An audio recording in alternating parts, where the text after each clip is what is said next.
Continuamos con nuestro episodio número 14 del libro de los Hebreos y todavía estamos analizando esta sección, los versículos del 5 al 6, pero aquí vienen algunas circunstancias que vamos a dialogar. Primero, ¿qué del uso de los textos de evidencia? ¿Por qué se van a usar o por qué se deben usar los textos de evidencia como aparecen en el versículo 5?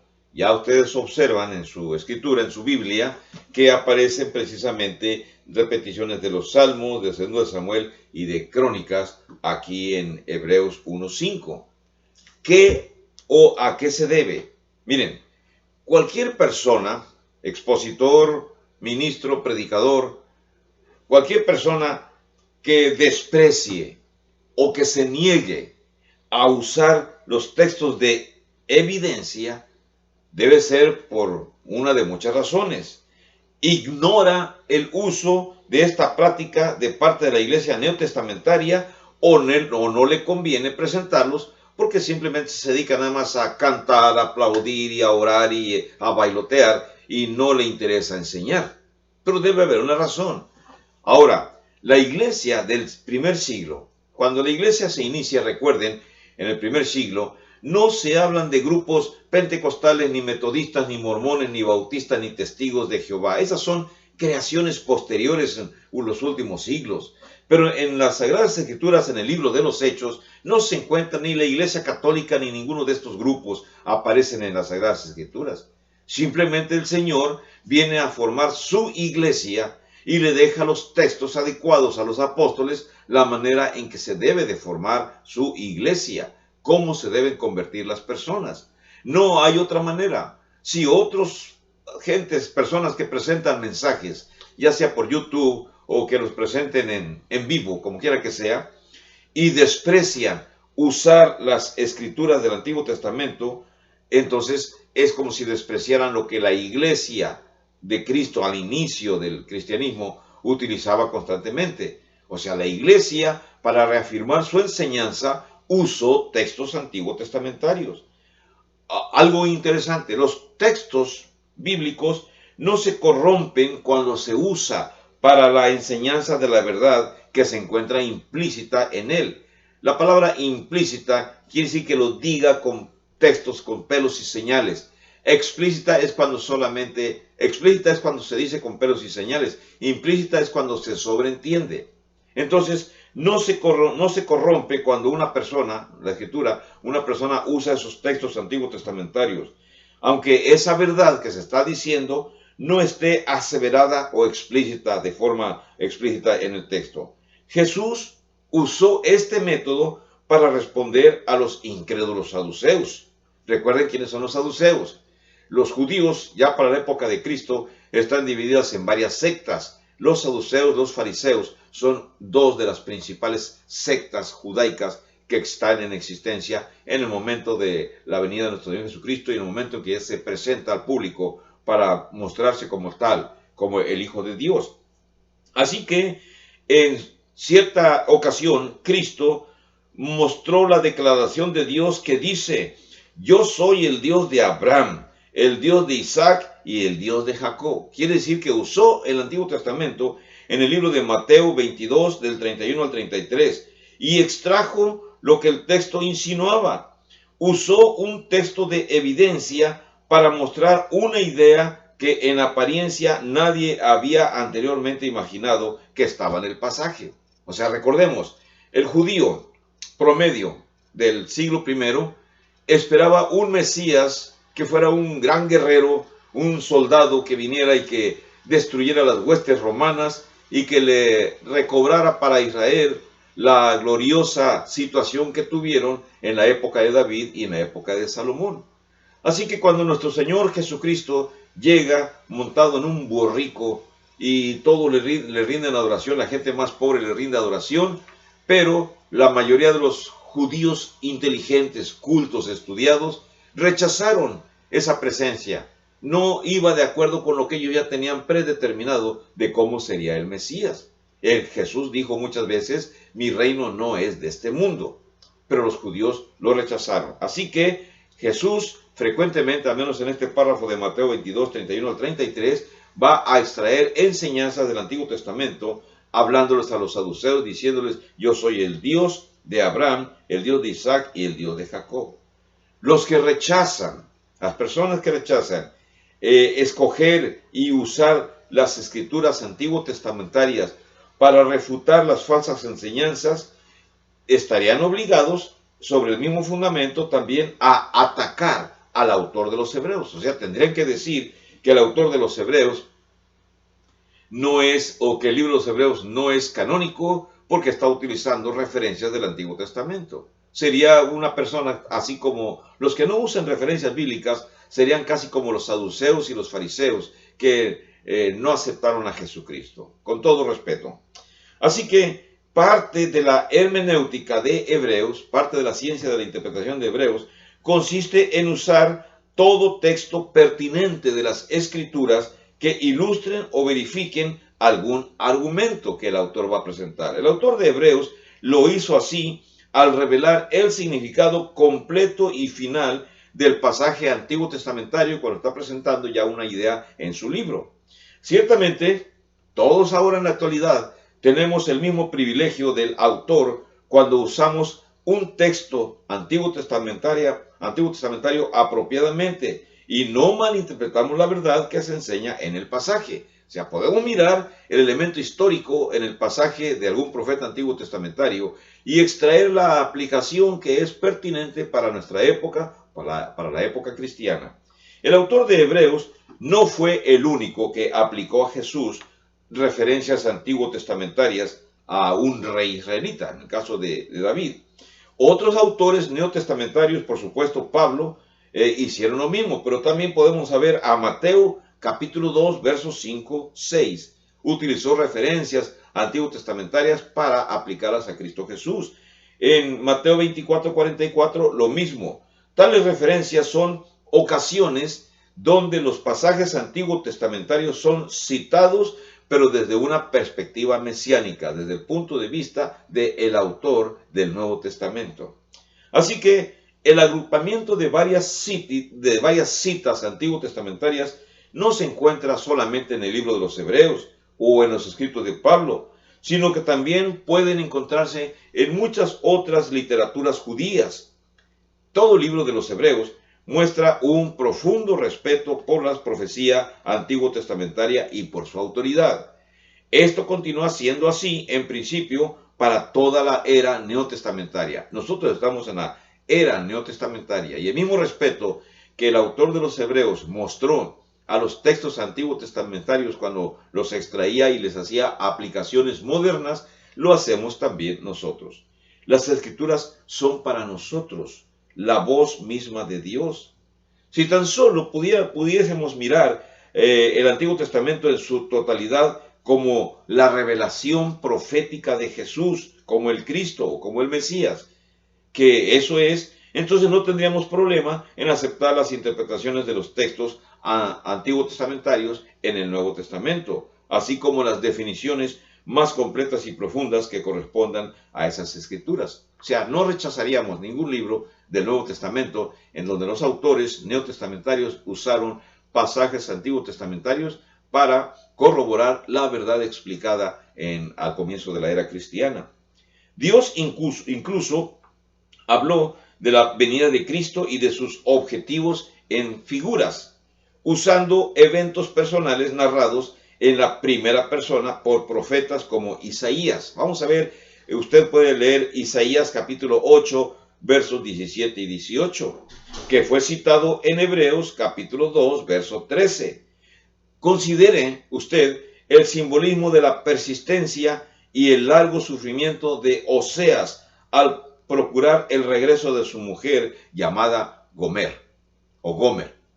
Entonces, esa persistencia se le atribuye también a Cristo Jesús en su persistencia en querer que toda la gente pecadora se convierta en hijos de Dios.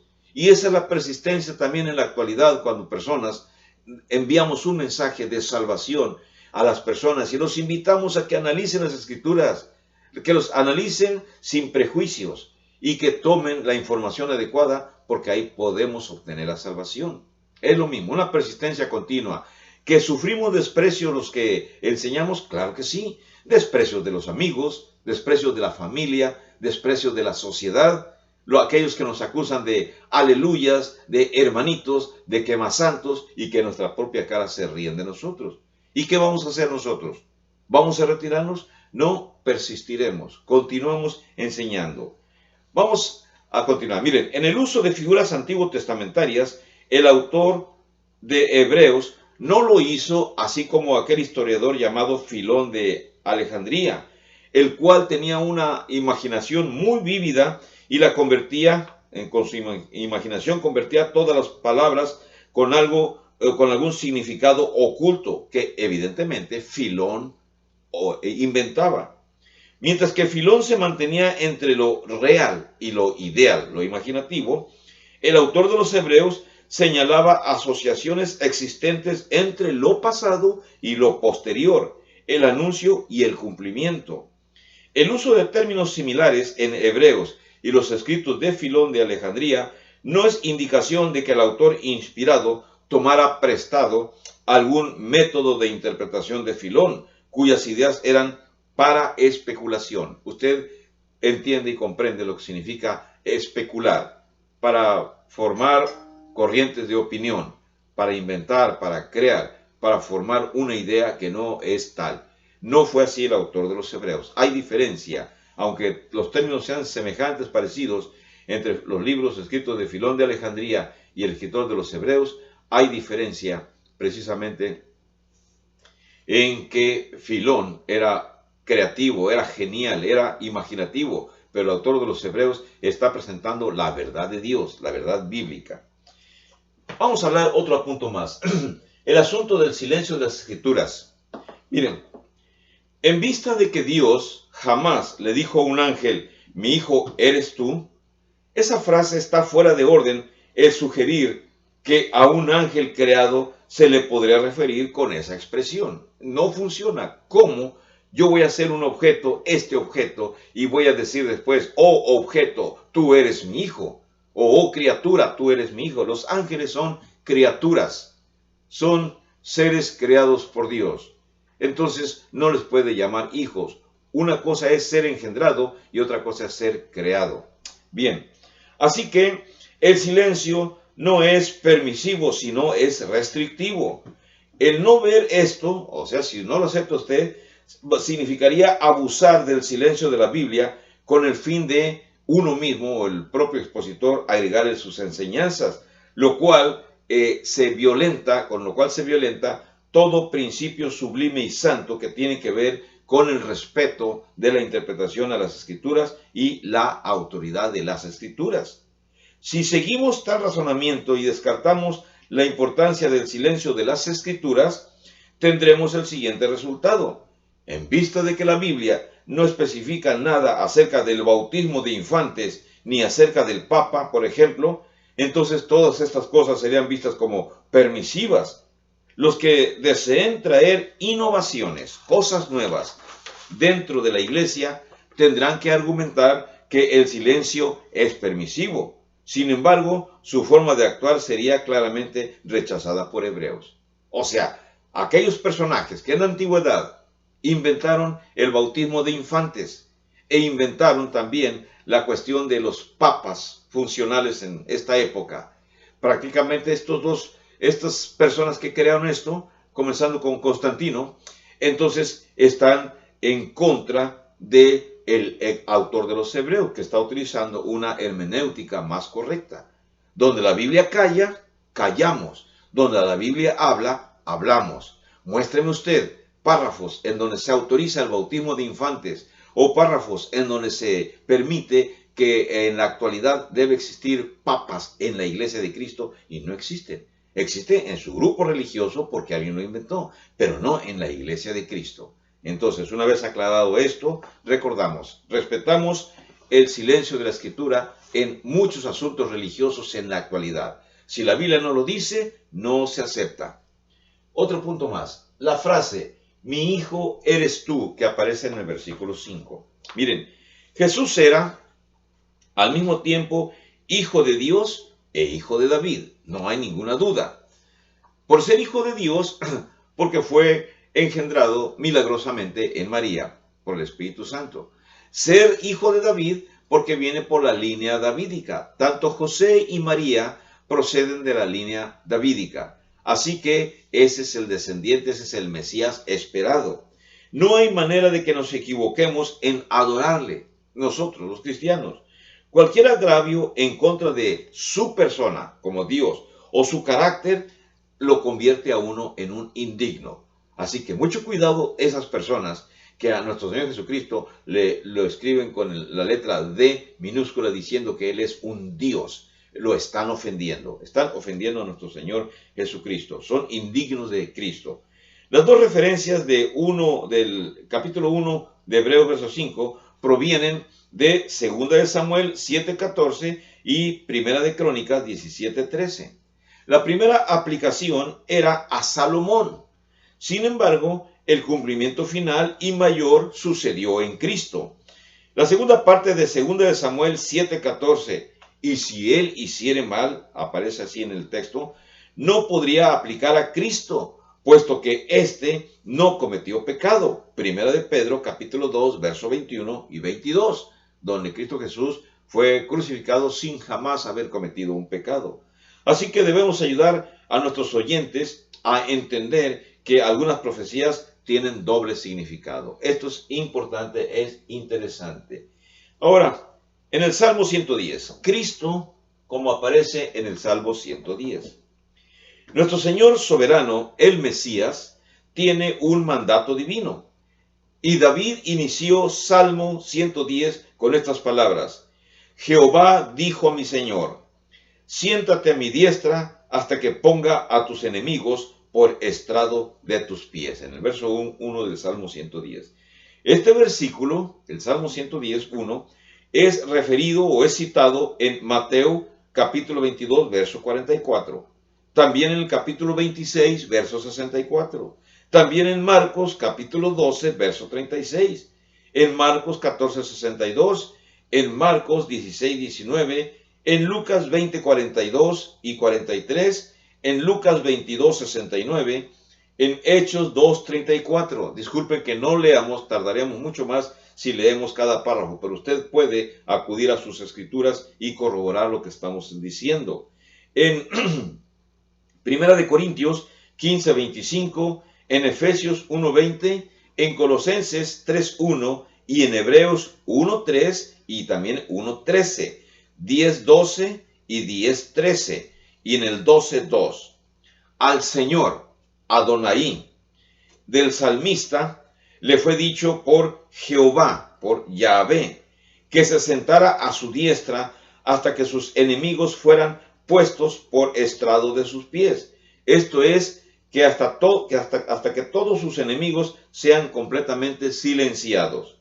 La ilustración de convertir a los enemigos de uno en un estrado de los pies proviene de escenas como cuando Josué puso su pie sobre el cuello de un rey conquistado, en Josué capítulo 10, verso 24, cuando los judíos están viniendo desde Egipto, están atravesando el río Jordán y están venciendo reyes. Y Josué en esta sección, capítulo 10 de Josué, verso 24, le puso el pie en el cuello a un rey conquistado, en señal de dominio, en señal de que todo lo que estaba bajo la posesión de ese rey le pertenecía ya ahora a los judíos que estaban entrando a la tierra prometida.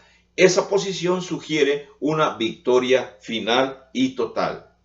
Y de hecho, las huestes romanas, en los primeros siglos antes de Cristo y el siglo posterior, cuando tenían guerras, luchas y vencían, generalmente paseaban a los reyes vencidos, a sus secretarios de más importancia, los paseaban en las ciudades donde procedía aquel general, y entonces toda la ciudad lanzaba flores, lanzaba laureles, ramas de laurel, y vitoreaban al general vencedor, el cual paseaba los cautivos y los llevaba, por supuesto, atados del cuello, jalándolos despacio. Eran seres conquistados, listos para convertirse en esclavos.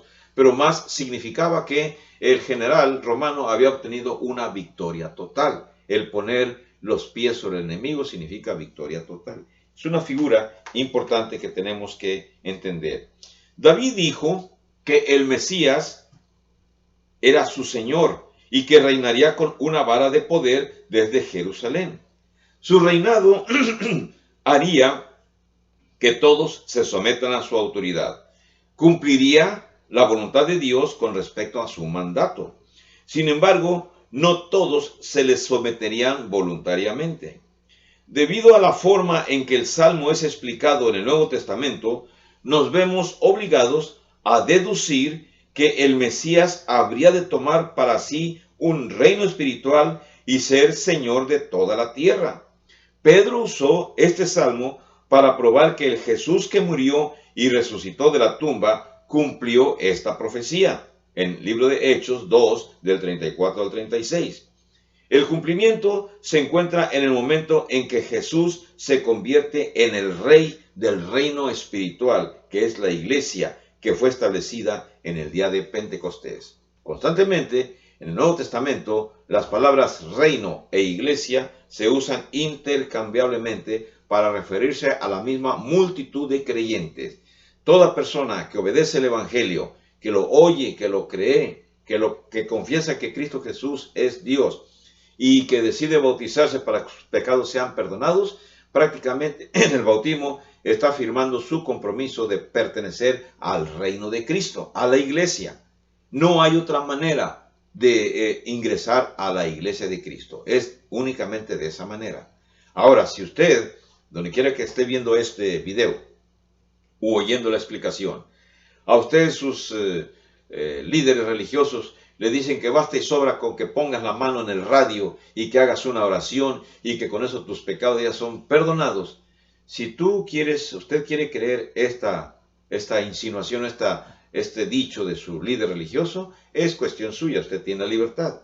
Pero yo jamás creeré eso. Yo creo lo que dicen las Escrituras, que necesito oír, creer el Evangelio, arrepentirme, confesar mis pecados, confesar que Cristo Jesús es el Hijo de Dios, sumergirme en las aguas bautismales y vivir una vida lo más pegada a Dios. No perfecta, porque somos imperfectos, pero lo más apegada a las normas bíblicas. Ser cristiano es una nueva forma de cultura. No es que mágicamente se nos quiten los pecados. El Señor es quien nos lo quita. El agua no tiene ningún efecto. Es el Señor quien nos quita los problemas de pecado que tengamos para o contra Él cuando somos bautizados. Y al hacerlo, entonces estamos confesando todo lo demás, que lo respetamos, que lo aceptamos como nuestro Dios, como nuestro Señor, como el Rey de su reino, que es la iglesia. Si algunos grupos religiosos, casi la mayoría, no practican esto y tienen otros métodos para decir que las personas ya están salvas, pues tenga cuidado. Incluso aquellas personas que dicen que tocándole el ombligo a Buda y que ya tienen muchas buenas cosas, es su problema. O que besándole los piecitos a una estatua tal, ya hay una solución a problemas. No es así. Así que la supremacía de Cristo sobre los ángeles va a ser un tema que vamos a mirar más en otros versículos más. Dios los bendiga. Nos miramos en el video que sigue. Hasta luego.